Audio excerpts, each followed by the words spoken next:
Over the weekend, the US struck 3 Iranian nuclear sites, with the primary target being the infamous Fordo enrichment facility, which is literally buried under a mountain. While Trump has since claimed the strikes were a monumental success, Iranian officials claim that Fordo remains operational, and Iran's President Masoud Pezeshkian said on Sunday that Americans must receive a response for their aggression. So in this video, we're going to look at what happened over the weekend, whether the strike succeeded, and what might happen next.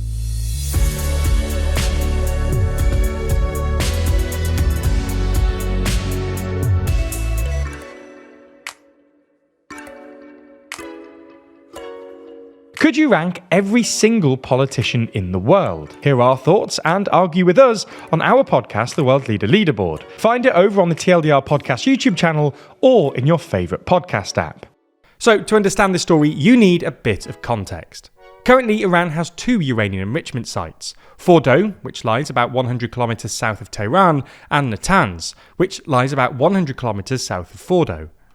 Natanz is Iran's oldest and primary enrichment site. It's been operating since at least 2002, and today has an estimated 50,000 enrichment centrifuges. Natanz is well protected.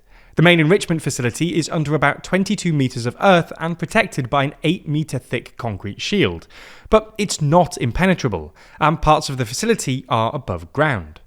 Fordo, on the other hand, is a sort of hardened backup facility. It only has around 3,000 centrifuges, but it's built deep inside a mountain and is designed to be essentially impenetrable.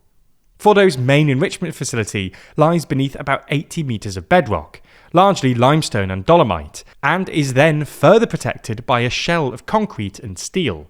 Iran only admitted the site to the UN's nuclear watchdog, the International Atomic Energy Agency or IAEA, in 2009, and it was completed the same year. Fordo has always been a problem for Israel, because, even with air superiority, the IDF lacks the ordnance to cause any real damage, and there's long been a widespread expert consensus that the only planes that stand a chance of damaging Fordo are American B-2 stealth bombers carrying 30,000-pound GBU-57 massive ordnance penetrators, or MOPs, the biggest bunker buster bombs around. Anyway, since 2018, when Trump withdrew from the JCPOA, commonly known simply as the Iran nuclear deal, Iran has been enriching uranium at these 2 sites. Iran has been enriching uranium well past the point required for energy generation purposes. Uranium only needs to be enriched to about 4% to be used for energy generation. But, according to the IAEA, Iran has enriched roughly 400 kilograms of uranium, enough for more than 10 warheads to about 60%, obviously well above the 4% threshold we just mentioned, although below the 90% typically considered necessary for a bomb. Iran has then been storing most of this high-enriched uranium, or HEU, in a series of underground tunnels at a 3rd site, Isfahan. These 3 sites, Natanz, Fordo and Isfahan, were all targeted by the US over the weekend. Cruise missiles launched from submarines struck Natanz and Isfahan, but by far the biggest strikes were directed at Fordo. According to CNN, 6 B-2 bombers flew over Fordo and dropped 12 of those bunker busters, with another B-2 bomber dropping a further 2 bunker busters on Natanz. The objective here was clearly to cripple Iran's nuclear program, by both destroying its enrichment capabilities and its stockpiles of HEU. Anyway, almost immediately after the strikes, Trump put out a triumphant post on Truth Social, announcing that the attack had been very successful, and then shared a post from a random OPSEC account announcing that, quote, Fordo is gone. However, satellite imagery released over the weekend was less conclusive. While the bunker buster bombs did create some small craters in the mountains, there was no dramatic caving in, which you might expect if the main hall was destroyed. Similarly, Iranian officials claimed that no irreversible damage was sustained during today's attack, and Israeli officials reportedly told the New York Times that the IDF believes Fordo has been seriously damaged but not destroyed. Ultimately, it's probably too early to say how much damage Fordo actually suffered, but it doesn't bode well for Trump that Polymarket now thinks there was just a 35% chance that Fordo was destroyed in the strikes, down from over 80% when the strikes first happened. It's also worth noting that the strikes in Isfahan apparently landed around the conversion facility, not the underground tunnels where the HEU is actually stored. Furthermore, the IAEA thinks that Iran has since moved at least some of its HEU somewhere else, but they don't know where. So, what happens next? Well, Trump has again called for Iran to sue for peace, putting out a post on Truth Social on Sunday calling for Iran to agree to end this war. In practice, this would probably imply Iran agreeing to a new nuclear deal that prohibits Iran from enriching any uranium domestically, and maybe even getting rid of its existing enrichment centrifuges. This looks very unlikely. The ability to enrich domestically has long been a red line for Iran, and Iranian officials have signalled that they won't accept any deal while Israeli or American military action is ongoing. If no deal is agreed, there are basically two big questions. First, how does Iran respond militarily? And second, how does it respond vis-à-vis the nuclear program? On the first question, Iran has basically three options. The first and most escalatory response would be to attack US assets in the region, including US troops stationed in nearby bases. This would obviously risk inviting more American strikes, but Iran will worry that, if they don't, the US will decide it can do whatever it wants to Iran without any threat of retaliation. The second is to limit any retaliation to Israeli targets, and refrain from striking US assets. While this might avoid giving the US an immediate cause to attack again, Trump clearly enjoys a bit of geopolitical bullying, and if Iran looks weak, he might well turn on them again. The third is a sort of middle way. Avoid striking US targets directly, but disrupt oil trade in the hope of doing damage to the American economy. There are sort of two ways Iran could do this.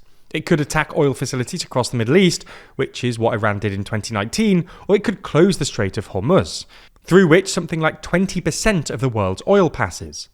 While low-ranking Iranian officials have suggested doing exactly this, so far it hasn't happened, presumably both because closing the strait would risk American intervention and because the countries that would be most affected include two of Iran's few remaining allies: Qatar, which exports LNG through the strait, and China, which imports copious amounts of oil and LNG from the Middle East. While American consumers would suffer higher gas prices and inflation, thanks to the shale boom, today America is both one of the world's biggest oil producers and no longer imports much oil from the Middle East, which means it would be relatively well insulated. Anyway, on the second question as to how Iran responds vis-à-vis its nuclear program, the risk here is that Iran decides that the only way to guarantee against future Israeli or American aggression is to dash for a nuke. Whether this is technically feasible will depend on how much HEU Iran has and how badly Fordow was actually damaged. But the underwhelming satellite imagery, plus the fact that Iran recently announced it was developing a third enrichment facility at an unknown location, doesn't bode well. This will probably force another US intervention, paving the way for yet another American entanglement in the Middle East. Now, when talking about topics like these, it's important to be precise, and precision is also crucial to our sponsor this week, Henson Shaving. Henson's AL13 razor, which they produce at their aerospace machine shop, perfectly holds the blades at a 30-degree angle and extends it only 0.0013 inches, less than the width of a human hair, which means incredibly high tolerances, very high standards, and superb precision, offering a much healthier shave compared to the overpriced plastic razor cartridges. And speaking of plastic, Henson razors are completely plastic-free, from the blade to the box. Everything Henson send to you is entirely recyclable, meaning that while you protect your skin from an expensive razor burn, you're also protecting the environment from adding to the 2 billion razor cartridges that are thrown away every year in the US alone.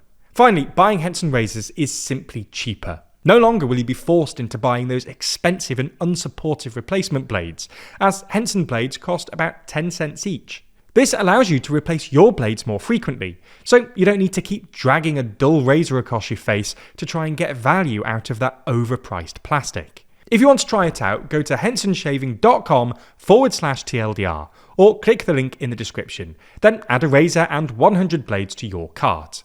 Once you've done that, add our discount code TLDR at checkout and you'll get all of those blades totally free. And you'll be on your way to a healthier shave.